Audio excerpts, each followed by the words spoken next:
জঙ্গলে ঘেরা একটি ছোট্ট গ্রামে শিয়ালের পাঠশালা বা কাঁঠালের স্কুল নামে পরিচিত একটি অনন্য বিদ্যালয় ছিল।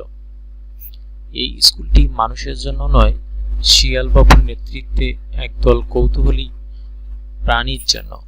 জ্ঞানী বুড়ো শিয়াল প্রতিদিন সন্ধ্যায় গ্রামের মানুষ ঘুমাতে যাওয়ার পর পশুরা একটি বড় বটগাছের নিচে জড়ো হতো, সেখানে শিয়াল বাবু পাঠদান করতেন।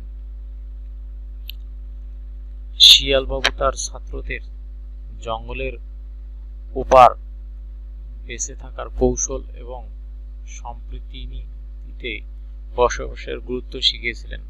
ছাত্রদের মধ্যে একটি দুষ্ট বানর, একটি লাজুক হরিণ, একটি চতুর শিয়াল, একটি ধীর কচ্ছপ ও অন্তর্ভুক্ত ছিল।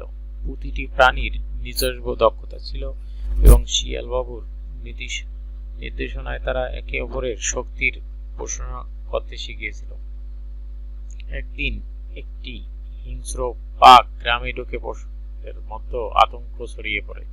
শিয়াল বাবু এটাকে তার ছাত্রদের পরীক্ষা হিসেবে দেখেছিলেন। তিনি তাদের জড়ো করলেন এবং প্রত্যেককে ঘন বাঘ তাড়ানোর জন্য তাদের বিশেষ ক্ষমতা ব্যবহার করতে বললেন।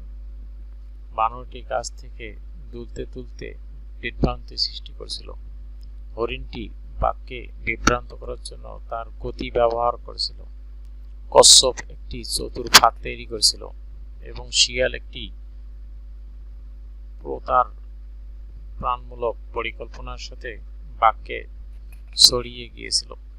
একসাথে তারা বাঘকে ছাড়িয়ে গ্রামের শান্তি ফিরিয়ে আনতে সক্ষম হয়েছিল। সেই রাতে বটগাছের নিচে শিয়াল বাবু তার ছাত্রদের অভিনন্দন জানিয়েছিলেন এবং তাদের মনে করিয়ে দিয়েছিলেন যে ঐক্য এবং বুদ্ধি এমনকি কঠিনতম চ্যালেঞ্জগুলির অতিক্রম করতে পারে।